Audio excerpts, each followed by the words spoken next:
Hello प्यारे बच्चों, आज की इस वीडियो में देखेंगे 8th ग्रेड अभ्यास पुस्तिका सत्र आपका 2025-26 की आपकी न्यू बुक है कक्षा 7 विषय विज्ञान।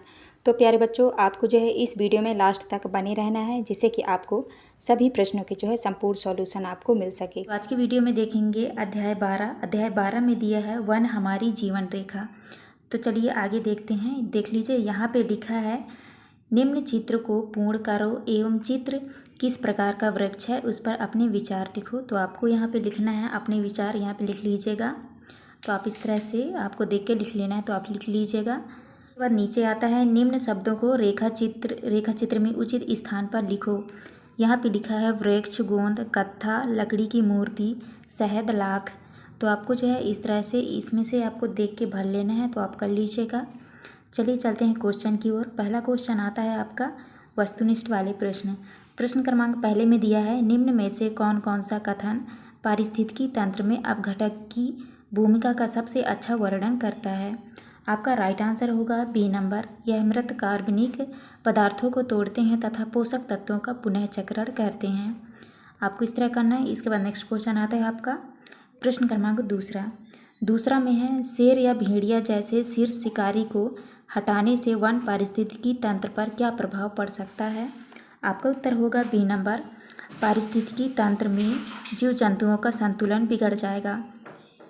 नेक्स्ट आता है आपका प्रश्न क्रमांक 3 में दिया है पहेली घर के बगीचे में गिरने वाली पत्तियों का निपटान करना चाहती है, उसके लिए कौन सा तरीका सही है। तो आपका राइट आंसर होगा डी नंबर। पत्तियों को एकत्रित करके गड्ढे में डालकर कंपोस्ट खाद बना लेना। इसके बाद नेक्स्ट क्वेश्चन आता है आपका प्रश्न क्रमांक 4 में है कौन सी मानवीय गतिविधि जैव विविधता के लिए सबसे बड़ा खतरा है। आपको उत्तर में लगाना है सी नंबर, शहरी क्षेत्रों का विस्तार। इसके बाद नेक्स्ट क्वेश्चन आता है आपका प्रश्न क्रमांक 5। तो आपको जो है प्रश्न क्रमांक 5 में दिया है उपरोक्त दिए गए ऑक्सीजन और कार्बन डाइऑक्साइड संतुलन के आरेख चित्र में एक्स के स्थान पर क्या होना चाहिए। तो आपको आंसर में करना है जंतु। तो आप इस तरह कर लीजिएगा। इसके बाद नेक्स्ट क्वेश्चन आते हैं आपके रिक्त स्थानों वाले प्रश्न। तो पहले में भरना है आपको मूल तंत्र, दूसरे में भरना है आपको पेड़ों की अनुपस्थिति, इसके बाद तीसरे में भरना है आपको छत्र। तो आप इस तरह भर लीजिएगा। चौथे में भरना है आपको शाकाहारी और पांचवें में भरना है आपको जंतुओं और पादपों। तो आप इस तरह से भर लीजिएगा खाली स्थान। इसके बाद नेक्स्ट क्वेश्चन आता है आपका अति लघुत्तरीय वाले प्रश्न क्रमांक 2 में दिया है बूझो अपने परिवार के साथ सड़क मार्ग से शहर में मेला देखने गया। उसने देखा कि सड़क के दोनों तरफ पेड़ लगे हुए हैं।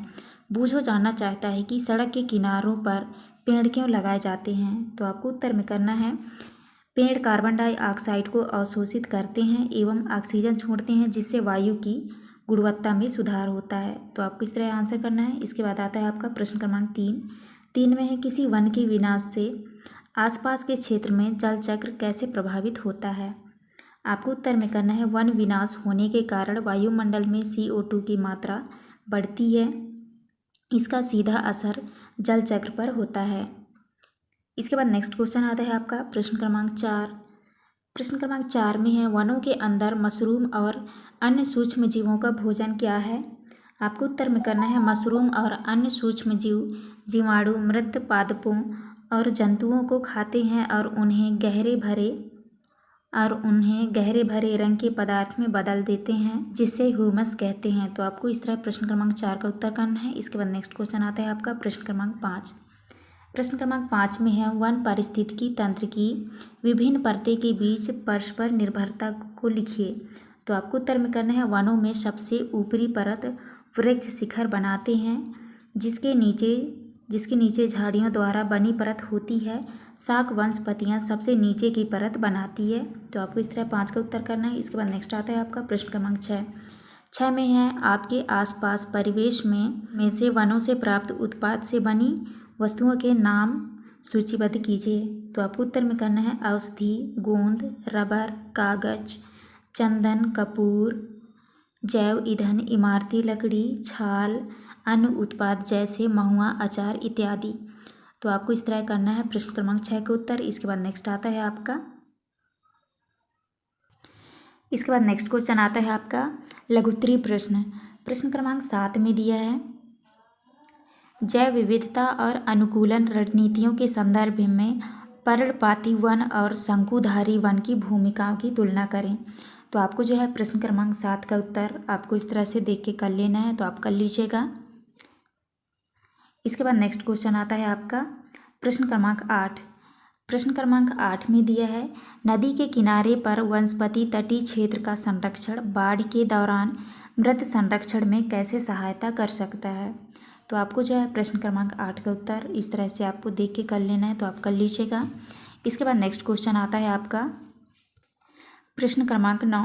9वां में है, वन पारिस्थितिकी तंत्र में कैनोपी परत के महत्व को समझाइए। तो आपको जो है प्रश्न क्रमांक 9 के उत्तर में आपको करना है, वन पारिस्थितिकी तंत्र पे कैनोपी परत के महत्व निम्न है।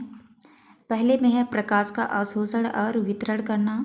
दूसरे में वन पारिस्थितिकी तंत्र की स्थिरता एवं संरचना को बनाए रखना। तीसरा में है कैनोपी पर अनेक प्रकार के जीवों का आवास होती है। तो आपको इस तरह 9वें का उत्तर करना है। इसके बाद नेक्स्ट क्वेश्चन आता है आपका प्रश्न क्रमांक 10। 10 में है, वनों की कटाई रोकने के लिए 3 स्थायी उपाय बताइए। तो आपको लिखना है, पहले में है वृक्षारोपण अधिक करना चाहिए। दूसरा है शिकार पर प्रतिबंध।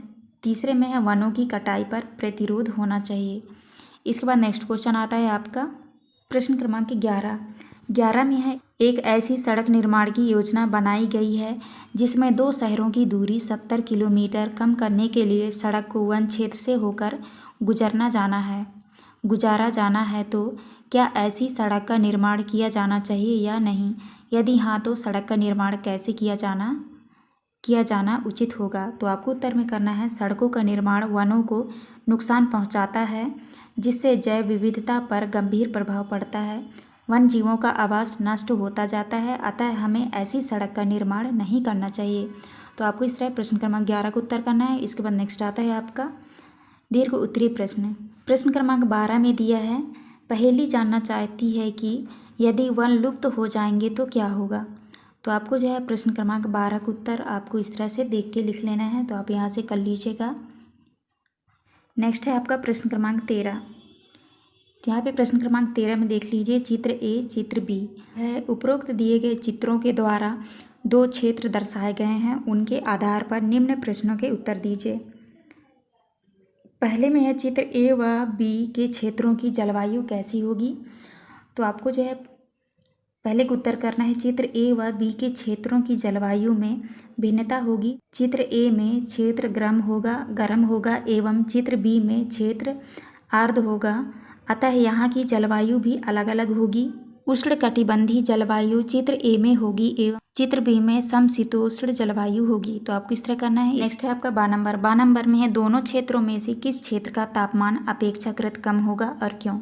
तो आपको उत्तर में करना है, चित्र बी के क्षेत्रों में तापमान अपेक्षाकृत कम होगा क्योंकि यहाँ का क्षेत्र हरा भरा है, पेड़ पौधे अत्यधिक मात्रा में है तथा यहाँ का तापमान भी आर्द्र रहता है तथा यहाँ वर्षा अत्यधिक होती है। तो आपको इस तरह करना है। इसके बाद नेक्स्ट क्वेश्चन आता है आपका प्रश्न क्रमांक 14।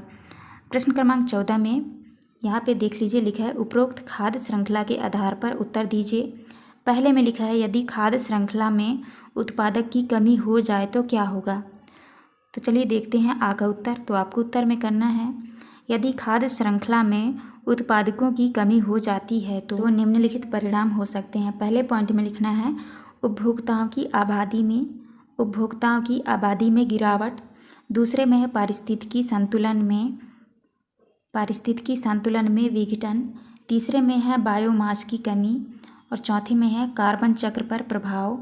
पांचवें पॉइंट में है पारिस्थितिकी तंत्र की स्थिरता में गिरावट। तो आपको इस तरह करना है। इसके बाद नेक्स्ट क्वेश्चन आता है आपका 12 नंबर में है, यदि खाद्य श्रृंखला से अपघटक को हटा दिया जाए तो क्या होगा। तो आपको उत्तर में करना है, यदि खाद्य श्रृंखला से अपघटक को हटा देते हैं तब ऊर्जा के प्रवाह में रुकावट आएगी।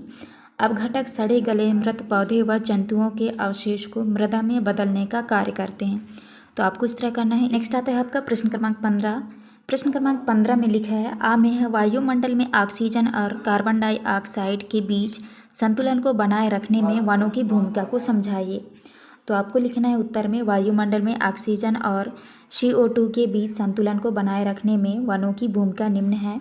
पहले पॉइंट में है कार्बन डाइऑक्साइड का अवशोषण, दूसरे में जलवायु नियंत्रण, तीसरे में है मृदा संरक्षण और चौथे में है कार्बन का भंडारण और पाँचवें में है ऑक्सीजन का उत्पादन। ये सभी महत्वपूर्ण योगदान है। तो आपको इस तरह करना है। इसके बाद नेक्स्ट क्वेश्चन आता है आपका 12 नंबर में दिया है आपका समझाइए कि वनों में कुछ भी व्यर्थ क्यों नहीं होता। तो आपको जो है प्रश्न क्रमांक 15 के बा का जो है आपको इस तरह से उत्तर कर लेना है। तो आप यहाँ से देख के कर लीजिएगा। तो आप अच्छे से देख लीजिए, इस तरह से आपको लिखना है। इसके बाद नेक्स्ट आता है आपका प्रोजेक्ट 1। प्रोजेक्ट का 1 में है विज्ञान विषय शिक्षक की सहायता से वनों के संरक्षण के लिए आपके द्वारा क्या उपाय सुझाए जा सकते हैं, उनकी सूची बनाइए। तो आपको उत्तर में इस तरह से लिखना है, जैसे यहाँ पे देख लीजिए लिखा है। उत्तर में आपको लिखना है वृक्षारोपण करके, वनों की कटाई रोककर, तीसरे में है वनों को आग से बचाकर, चौथे में है वनों का विकास करके। तो आपको इस तरह करना है। इसके बाद नेक्स्ट क्वेश्चन आता है आपका 12 नंबर में है वनों के उन्मूलन से आप क्या समझते हो, वन संरक्षण को दर्शाते हुए एक पोस्टर का निर्माण कीजिए। तो आपको उत्तर में करना है वनों के क्षेत्र में कमी आना एवं अनियमित कटाई को ही दूसरे शब्दों में वन विनाश या वनोन्मूलन कहते हैं। तो आपको इस तरह करना है और आपको इस तरह से एक पोस्टर बनाना है। जैसे यहाँ है वनों को ना काटे इन्हें बचाएं, अपने जीवन को स्वस्थ बनाएं। तो आपको इस तरह से पोस्टर बनाना है और लिखना है। इसके बाद नेक्स्ट आता है आपका प्रोजेक्ट 2। प्रोजेक्ट 2 में क्वेश्चन दिया है अपने अध्यापक अभिभावक के साथ अपने आसपास किसी वन या उद्यान में जाइए तथा आपने जो देखा उसका वर्णन कीजिए। तो आपको उत्तर में करना है स्थान कान्हा किसली नेशनल पार्क भोपाल मध्य प्रदेश। क्या देखा हमने कान्हा पार्क में बने जंगल उनमें जंगली जानवर तथा अन्य रोचक जंतु जैसे हाथी हिरण पक्षी पशु देखे तथा तालाब व झीलें देखी तथा वहाँ सूर्योदय और सूर्यास्त का दृश्य अत्यंत रमणीय है। क्या सभी वृक्ष समान आकार के थे? नहीं, या भिन्न भिन्न आकार के वृक्ष दिखाई दिए थे। तो प्यारे बच्चों आपको इस तरह करना है। यहाँ पे हमारी प्रोजेक्ट 1 और प्रोजेक्ट 2 कंप्लीट हो गया है। तो हमने जो है इस वीडियो में सारे क्वेश्चन के उत्तर हमने करा दिए हैं। तो यहाँ पे हमारी वीडियो कंप्लीट होती है। आपको हमारी वीडियो अच्छी लगी हो तो प्लीज़ हमारे चैनल को लाइक एंड सब्सक्राइब करिएगा। अब मिलते हैं नेक्स्ट वीडियो में।